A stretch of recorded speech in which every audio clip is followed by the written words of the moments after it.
میرا ہر عمل بس تیرے واسطے ہو،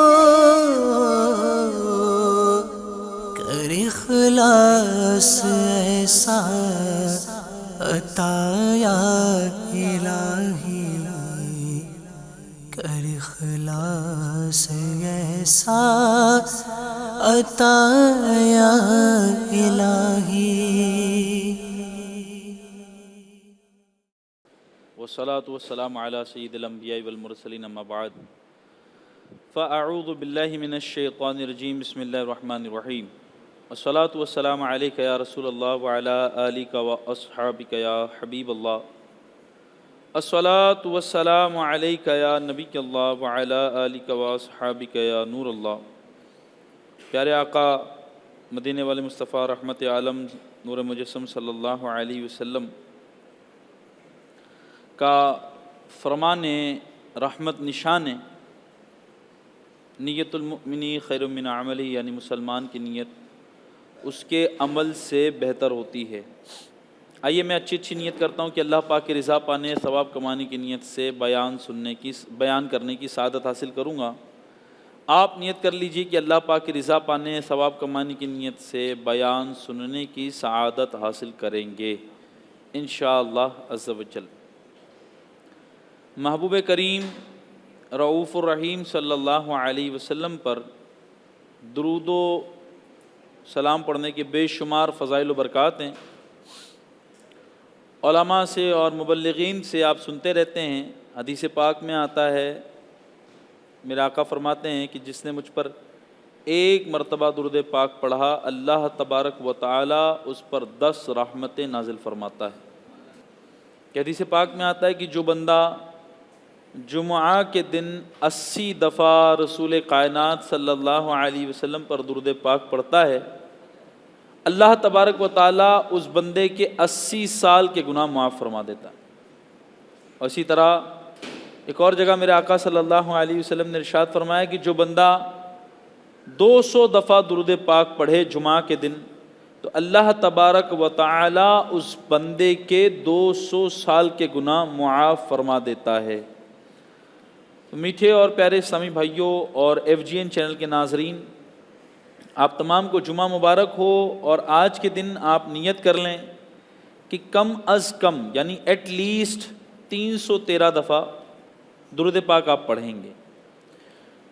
آپ اگر چاہیں تو نماز جمعہ کے بعد آپ کچھ دیر بیٹھ جائیں یہیں پر اور اپنا رخ مسجد نبوی مدینہ شریف کی جانب کر لیں، یعنی قبلہ شریف سے قبلہ اگر اس طرف ہے تو اس کا 3 ڈگری رائٹ ورڈ اگر آپ مڑتے ہیں تو مدینہ شریف کی سمت میں آپ مڑ جاتے ہیں۔ تو آپ اس جانب کھڑے ہو کر، اللہ سعادت دے تو کھڑے ہو کر درود پاک کم از کم 313 دفعہ پڑھیں اور پھر اپنے گھر جائیں۔ درود پاک کے بے شمار فضائل یقین جانیں آپ کی موجود ہیں۔ جو بندہ درود پاک کثرت سے پڑھتا ہے، اللہ تبارک و تعالیٰ اس بندے کی محبت لوگوں کے دلوں میں، مخلوق کے دلوں میں ڈال دیتا ہے۔ تو آپ یہ کوشش کریں گے کہ خوب درود پاک پڑھیں۔ جہاں جمعہ کے دن درود پاک پڑھنے کی فضیلتیں موجود ہیں، وہیں جمعہ کا دن یہ ڈے آف صدقہ بھی ہے، یعنی صدقہ و خیرات کرنے والا دن بھی ہے۔ جمعہ کے دن کی فضیلت میں آتا ہے کہ جو بندہ جمعہ کے دن ایک نیکی کرتا ہے اللہ تبارک و تعالیٰ اس کو 70 گنا اس کا صلہ عطا فرماتا ہے۔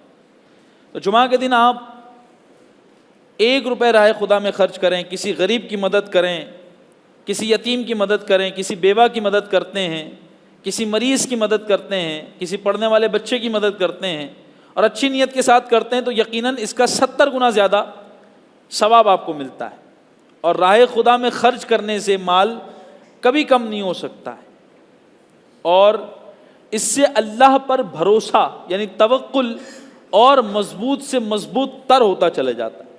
آج ہمارے معاشرے میں اگر ہم دیکھیں تو جہاں بہت ساری چیزوں کا فقدان ہے، گیپ ہے، یا بہت ساری چیزیں ہمارے لوگوں میں یا ابھی کے جنریشن میں بالخصوص کمزور ہیں، وہیں ایک اور چیز ایسی ہے جو ایسا لگتا ہے کہ لوگوں کے اندر دھیرے دھیرے کمزور تر ہوتی جا رہی، وہ ہے اللہ پر بھروسہ، توکل، اللہ پر توکل کرنا، بھروسہ کرنا کہ کوئی بھی پرابلم ہے میرا رب ہے، کوئی بھی آزمائش ہے میرا رب ہے، رزاق میرا رب ہے، رحمان میرا رب ہے۔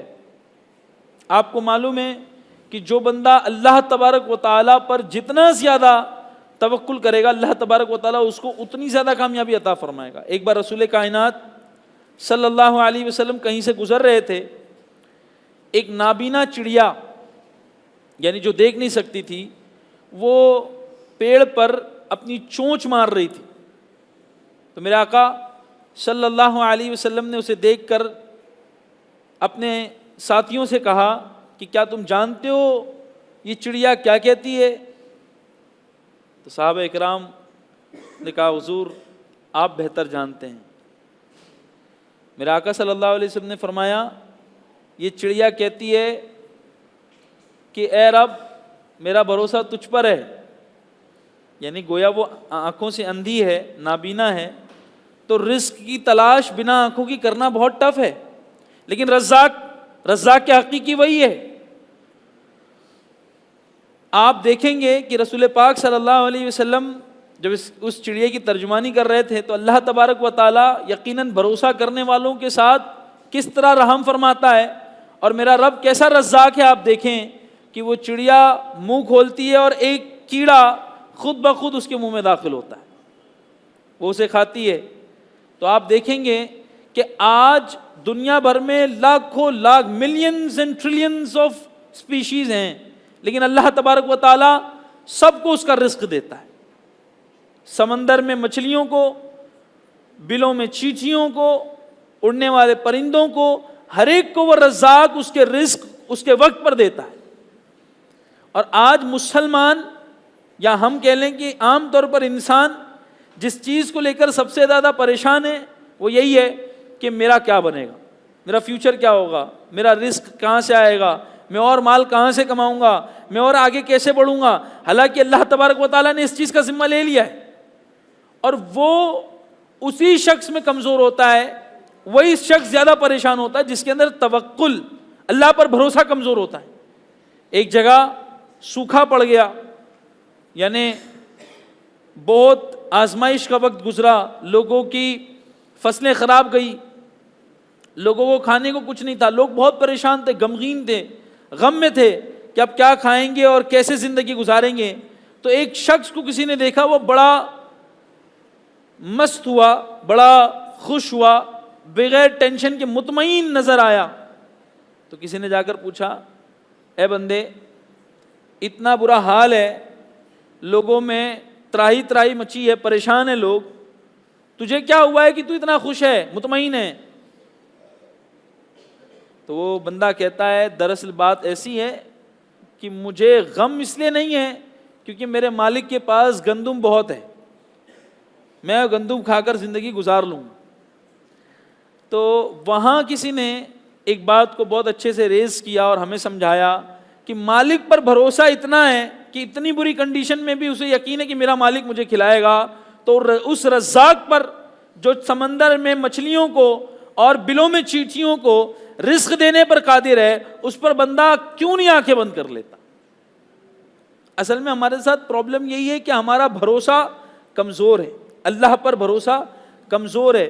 بلکہ جب آزمائش آئے، کوئی قرضے کا موسم آ گیا آپ کی زندگی میں، کبھی آپ کے کاروبار میں لاس ہو گیا، کبھی کوئی جانی نقصان ہو گیا، کوئی مالی نقصان ہو گیا، پراپرٹی آپ کی کہیں پر کسی نے گبن کر لی، کوئی اور ایکس وائی زی کوئی پرابلم ہوتی ہے، میں آپ کو بتاؤں دو ہی سچویشن کھڑی ہوتی ہے، یا تو بندہ ٹینشن لے کر بیمار ہو جائے، اور یا تو اللہ پر بھروسہ کر لے۔ میرے والد صاحب بہت اچھی بات سمجھاتے رہے ہیں، اللہ انہیں عافیت والی عمر عطا فرمائے۔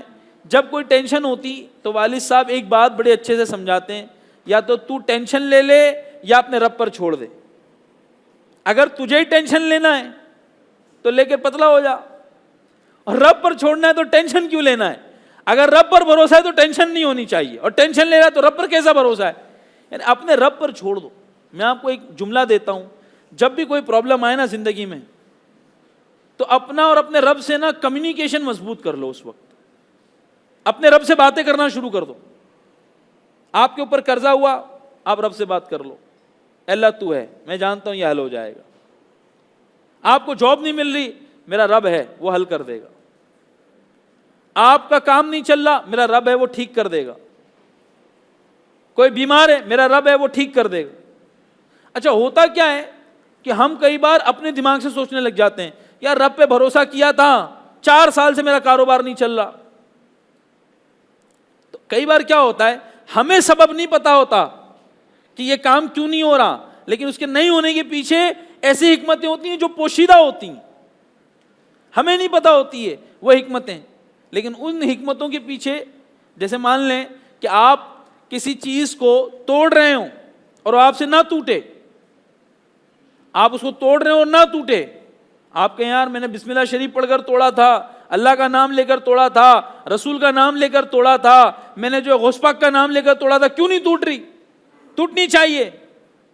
لیکن اب آپ اور میں اپنی کیلکولیشن سے کیسے سوچتے ہیں، یار بتاؤ اتنا سب نام لیا پھر بھی نہیں ٹوٹ رہا، تو ہمارا بھروسہ تھوڑا کمزور ہوتا ہے۔ پھر شیطان اپنا کام کرتا ہے، دیکھ تو نے یہ سارے نام لیے پھر بھی یہ نہیں ٹوٹا، پھر بھی یہ کام نہیں ہوا۔ اب ہم اپنی کیلکولیشن سے سوچتے ہیں، شیطان اپنا کام کرتا ہے اور ایمان کمزور ہو جاتا ہے آدمی کا۔ لیکن بہت ممکن ہے کہ وہ دیوار جب ٹوٹتی، وہ چیز جب ٹوٹتی، تو ہو سکتا ہے کہ اس کے پیچھے پانی کا ڈھیر لگا ہوا ہو، پانی بہت سارا جمع ہو، دیوار ٹوٹتی اور آپ کو اور آپ کے پریوار کو لے کر بہہ جاتی۔ ممکن تو یہ بھی ہے، لیکن اب آپ حکمت کے بارے میں نہیں سوچ رہے، آپ یہ سوچ رہے ہیں یار یہ ٹوٹی نہیں، یہ ٹوٹی نہیں، آپ اپنے نظریے سے سوچ رہے ہیں۔ کئی بار ہم اپنے نظریے سے جس چیز کو دیکھتے ہیں وہ ویسی ہوتی نہیں ہے جس طرح اسے دیکھنے کا حق ہے۔ ایک بار فاروق اعظم رضی اللہ تعالیٰ عنہ کی بارگاہ میں کچھ لوگ آئے، آپ سے شکایت کرنے لگے کہ آپ نے جس گورنر کو ہمارے ہاں مقرر کیا ہے اس گورنر کی بہت ساری شکایتیں ہیں۔ کہا اچھا کیا شکایت ہے؟ کہا حضور پہلے جب وہ گورنر بنے تھے تو فجر کی نماز کے بعد بیٹھ کر اللہ اور اس کی رسول کی باتیں ہمیں سکھایا کرتے تھے، اب تو جناب فجر کی نماز ہوتے ساتھ گھر بھاگ جاتے ہیں۔ کہا اچھا اور کیا شکایت ہے؟ کہا حضور پہلے گورنر صاحب جب بنے تھے تو دن اور رات جب بھی ہم انہیں طلب کرتے وہ ہماری کرم فرما ہوتے تھے، لیکن اب وہ کہتے ہیں ہم دن میں اویلیبل ہوں گے، رات میں ہم نہیں ملیں گے آپ کو۔ کہا اور کیا شکایت ہے؟ کہا علی جا شکایتیں تو اور بھی ہیں، ایک شکایت یہ بھی ہے کہ جو ہے وہ بڑے غم میں یہ مسجد میں بیٹھے رہتے ہیں، اور ہم ان کو غم میں دیکھیں گے تو ہم کیسے خوش رہیں گے، ہمارا لیڈر غم میں بیٹھا ہوا ہے۔ اور بھی شکایتیں انہوں نے اس طرح کی تو فاروق اعظم رضی اللہ تعالیٰ عنہ نے کہا گورنر کو بلاؤ۔ گورنر کو بلایا گیا، جی جناب یہ بتائیں کہ کیا یہ گورنر کو زیب دیتا ہے کہ وہ فجر کی نماز پڑھ کر فوراً گھر چلا جائے اور لوگوں کو اللہ اور اس کے رسول کی باتیں نہ بتائے؟ یہ شکایتیں آئی ہیں آپ کے لیے، آپ کے حوالے سے۔ اچھا وہ بھی اللہ والے، خوف خدا والے اور تقرر بھی کرنے والے کون؟ فاروق اعظم۔ فاروق اعظم نے جس کو اپوائنٹ کیا ہو ایز اے گورنر، وہ تو پھر لیڈروں میں لیڈر ہوگا۔ تو آپ خاموش رہے، گورنر صاحب خاموش رہے۔ فاروق اعظم رضی اللہ تعالیٰ نے پوچھا اس کا سبب بیان فرمائیں۔ کہا حضور کوئی ایسا سبب نہیں ہے، بس جو چھوٹی موٹی باتیں اس کے پیچھے میں بیان کر دیتا ہوں۔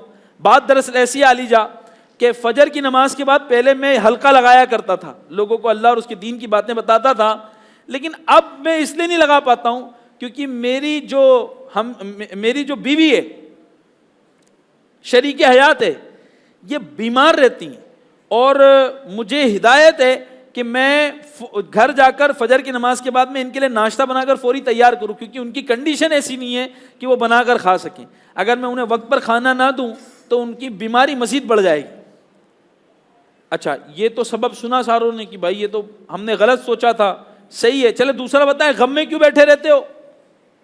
کہا حضور غم میں اس لیے بیٹھا رہتا ہوں کہ مجھے ایک غم لاحق ہے کہ میرا رب مجھ سے راضی ہے کہ نہیں، تو میں اس کے سامنے گریہ کرتا ہوں، اس سے معافیاں مانگتا ہوں کہ مالک مجھے معاف کر دے، اس لیے مسجد میں غم کا ماحول نظر آتا ہے۔ کہا اچھا تم دن میں اویلیبل ہوتے ہو رات میں نہیں ہوتے ہو، کیا سبب ہے؟ کہا علی جا ظاہر ہے موت کا کسی کو پتہ نہیں ہے، تو میں نے دن کے ایام وہ خدمات کے لیے رکھے، امت کی خیر خواہی کے لیے رکھے، اور رات کے ایام جو ہے نا وہ میں نے فکس کر لیے ہیں کہ میں اپنے رب سے باتیں کروں گا، میں اپنے رب کی عبادت کروں گا، اسے راضی کروں گا، اس لیے نہیں آتا۔ اچھا اب آپ دیکھیں دیکھنے کا نظریہ کیا تھا، بتانے کا نظریہ کیا تھا؟ دیکھنے کا نظریہ بھی شکایتی تھا، بتانے کا نظریہ بھی شکایتی تھا، لیکن اس کے پیچھے پہلو کیا تھا کہ کچھ اور تھا۔ تو اللہ پر بھروسے کا بھی یہی معاملہ ہے کہ کئی بار ہم سوچتے ہیں یہ ایسا ہو جائے لیکن نہیں ہو رہا ہوتا. ہم سوچتے ہیں یار اتنا بھروسہ کیا, اتنی فاتحہ کروائی, اتنی دعا کروائی, سارے مسجد کے امام سے دعا کروائی, جمعہ کے اس میں دعا کروائی, یہ ہو ہی نہیں رہا. تو بھیا آپ کو یہ سمجھنا پڑے گا نہیں ہو رہا ہے تو یقیناً آپ کے فائدے کا سودا ہے. آپ مانو کہ میں دعا کر رہا ہوں یا اللہ مجھے گاڑی دے دے, گاڑی نہیں مل رہی, گاڑی نہیں مل رہی, میرے تو 1 سال سے دعا کری گاڑی مل جائے. ہو سکتا ہے بھیا گاڑی سے ایکسیڈنٹ کا ڈر ہو اس لیے تجھے نہیں مل رہی گاڑی. ایک مثال میں دے رہا ہوں آپ کو.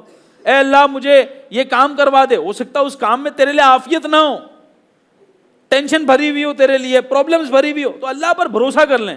جو ہوا ہے, جو ہوگا اور جو ہو رہا ہے وہ میرے رب کی مرضی سے. بس میرا کام ایسا بندہ, اعلیٰ حضرت کہتے ہیں نا بندے ہو بندے بن کر رہو.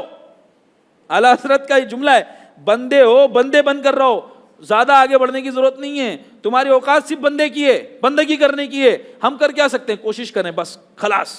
ہم کوشش کرتے جائیں, اللہ پر سب کچھ چھوڑ دیں. اللہ انشاءاللہ دنیا میں اور آخرت میں اگر ہمارا بھروسہ مضبوط ہوگا تو انشاءاللہ کامیابی عطا فرمائے گا. اللہ کریم ہمیں کہنے زیادہ عمل کی توفیق عطا فرمائے. الحمدللہ دعوت اسلامی شب و روز ترقی کر رہی ہے. دعوت اسلامی کا بلڈ ڈونیشن کیمپین بھی چل رہا ہے, اس میں بھی اپنا حصہ ملائیں. صلو علی الحبیب صلی اللہ تعالی علی محمد صلی اللہ علیہ وسلم. میرا ہر عمل بس تیرے واسطے ہو, کر اخلاص ایسا عطا یا الہی, کر اخلاص ایسا عطا یا الہی.